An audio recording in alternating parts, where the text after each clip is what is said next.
역사상 가장 거대한 영적 혁명은 가장 부패한 종교기관에서 시작되었습니다. 만약 중세 가톨릭 교회가 조금이라도 깨끗했다면 종교개혁은 없었을지도 모릅니다. 14, 15세기 가톨릭 교회는 막강한 권력을 누렸지만 교황청이 프랑스로 끌려가는 아비뇽 유수, 교황이 두세 명씩 공존하는 대분열을 겪으며 권위가 무너지기 시작했습니다. 설상가상으로 교회는 돈을 받고 죄를 용서해주는 면죄부까지 팔았습니다. 이 시대를 온몸으로 살았던 수도사 마르틴 루터, 그는 구원을 얻으려 극단적인 고행을 반복했지만 평화가 오지 않았습니다. 그러다 로마서의 한 구절을 만납니다. 오직 의인은 믿음으로 말미암아 살리라. 구원은 인간의 노력이 아닌 하나님의 은혜를 믿음으로 받는 것이라는 깨달음이었습니다. 1517년 10월 31일 루터는 비텐베르크 성과 교회 문에 95개조 반박문을 붙입니다. 구텐베르크의 인쇄술이 이 문서를 2주 만에 유럽 전역에 퍼뜨렸습니다.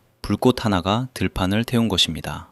그런데 루터 혼자였을까요? 같은 시기 알프스 너머 스위스에서 전혀 다른 방식으로 개혁을 꿈꾼 사람들이 등장하고 있었습니다. 그리고 그들은 루터와 결정적인 한 지점에서 충돌하게 됩니다. 같은 성경을 읽고 같은 하나님을 믿었는데 그들은 서로를 이단이라 불렀습니다. 종교개혁은 처음부터 분열의 씨앗을 품고 있었습니다. 스위스 취리히의 울리히 츠빙글리는 루터보다 더 철저했습니다. 성경이 없는 것은 모두 제거하라. 교회에서 오르간도, 성화도, 장식도 전부 없앴습니다. 1529년 마르부르크에서 루터와 만나 성찬식을 두고 열흘간 논쟁했지만 합의에 실패했고 개신교는 이때부터 루터파와 개혁파로 갈라집니다. 츠빙글리가 전사한 후 개혁파의 횃불은 장 칼뱅에게 넘어갑니다. 칼뱅은 1536년 기독교 강요로 개신교 신학을 가장 체계적으로 정리했습니다. 핵심은 하나님의 절대 주권과 예정설, 하나님이 구원받을 자를 미리 정하셨다는 이 교리는 신자들에게 더욱 경건하고 성실하게 살아야 한다는 강렬한 동력을 제공했습니다. 한편 루터 칼뱅보다 훨씬 급진적인 제세례파는 유아 세례를 거부하고 국가 권력과의 완전한 분리를 주장했습니다. 양쪽 모두에게 박해받았지만 이들의 정신은 훗날 침례교로 이어집니다.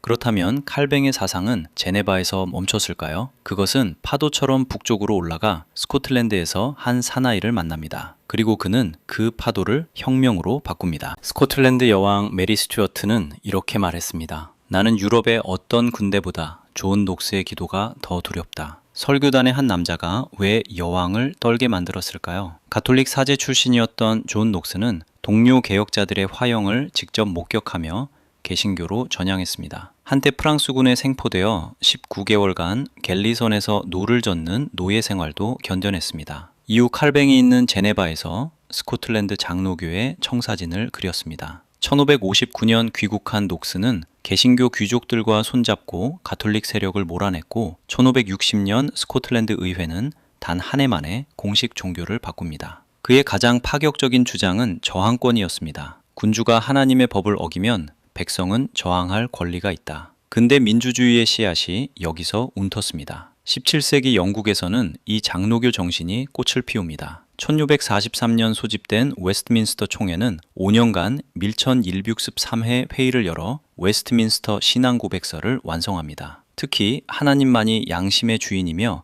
인간의 명령이 하나님 말씀에 위배될 때는 이를 거부할 수 있다는 선언은 종교적 자유의 신학적 근거가 되었습니다. 그런데 개혁이 확산되는 동안 유럽 전체는 불길 속으로 빠져들고 있었습니다. 개신교와 가톨릭의 갈등은 유럽 역사상 가장 참혹한 전쟁으로 폭발하고 맙니다. 신의 이름으로 평화를 전한다는 종교가 신의 이름으로 전쟁을 일으켰습니다. 독일 인구의 3분의 1이 사라지는 데 걸린 시간은 단 30년이었습니다. 그리고 그 전쟁의 폐허 위에서 현대 세계 질서가 탄생했습니다. 종교개혁 이후 첫 대규모 충돌인 슈말칼덴 전쟁은 1555년 아우크스부르크 종교화의로 일단 봉합됩니다. 그러나 칼뱅주의는 이 합의에서 배제되었고 갈등의 불씨는 남았습니다. 1618년 사소한 창문 투척 사건이 도화선이 되어 30년 전쟁이 시작됩니다. 처음엔 종교 분쟁이었지만 곧 유럽 열강 전체의 패권 전쟁으로 번졌습니다. 아이러니하게도 가톨릭 국가 프랑스가 합스부르크를 견제하려 개신교 편에 섰습니다.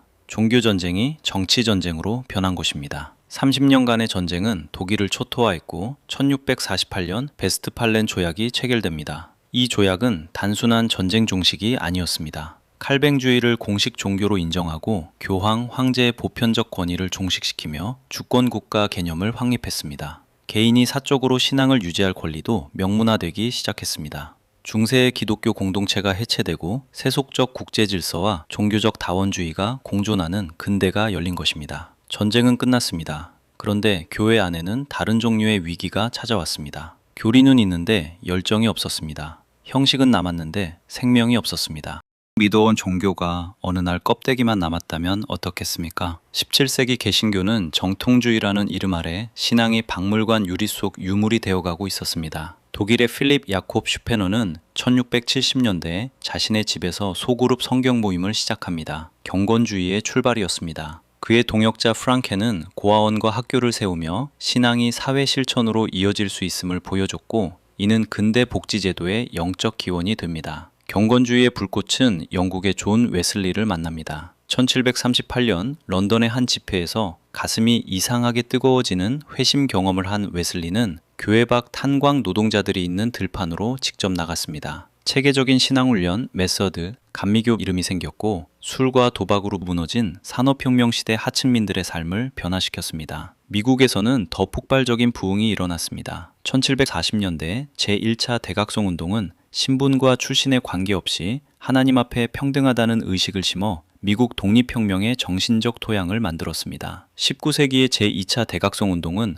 노예제 폐지와 여성 인권 운동으로 이어지며 신앙이 사회를 바꾸는 힘을 보여줬습니다. 그런데 19세기 말 개신교는 전혀 예상치 못한 적과 만납니다. 성경을 과학처럼 분석하는 신학혁명이 내부에서 터진 것입니다. 믿음이란 무엇인가요? 19세기 말 개신교는 이 질문 앞에서 두 쪽으로 갈라졌습니다. 그리고 그 한편에서 아무도 예상 못한 세 번째 흐름이 폭발적으로 터져 나왔습니다. 다윈의 진화론과 성서 비평학이 등장하자 일부 신학자들은 기독교를 현대 지성과 화해시키려 했습니다. 기적과 부활을 상징으로 재해석하는 자유주의 신학이었습니다. 이에 맞서 근본주의자들은 성경의 축자 영감, 동정녀 탄생, 그리스도의 신성 등 5가지 근본 교리를 수호하며 자유주의와 절대 타협하지 않겠다고 선언했습니다. 1925년 테네시주의 원숭이 재판은 이 충돌을 미국 전역에 알린 상징적 사건이었습니다. 그런데 이 논쟁의 한편에서 전혀 다른 움직임이 일어났습니다. 1906년 로스앤젤레스 아주사 거리의 낡은 창고에서 시작된 집회. 사람들이 갑자기 알 수 없는 언어로 말하기 시작했습니다. 성령의 방언이었습니다. 이것이 오순절 운동 출발점입니다. 정교한 신학보다 직접적인 영적 체험을 앞세운 이 운동은 소외된 사람들에게 폭발적인 반응을 얻었습니다. 오늘날 오순절 은사주의 운동은 수억 명의 신자를 가진 가장 역동적인 개신교 분파로 성장했고, 아프리카, 아시아, 남미 개신교의 상당 부분이 이 계열에 속합니다. 개신교는 교회 안에서 싸우고 있었지만 동시에 교회 밖 세상을 조용히 바꾸고 있었습니다.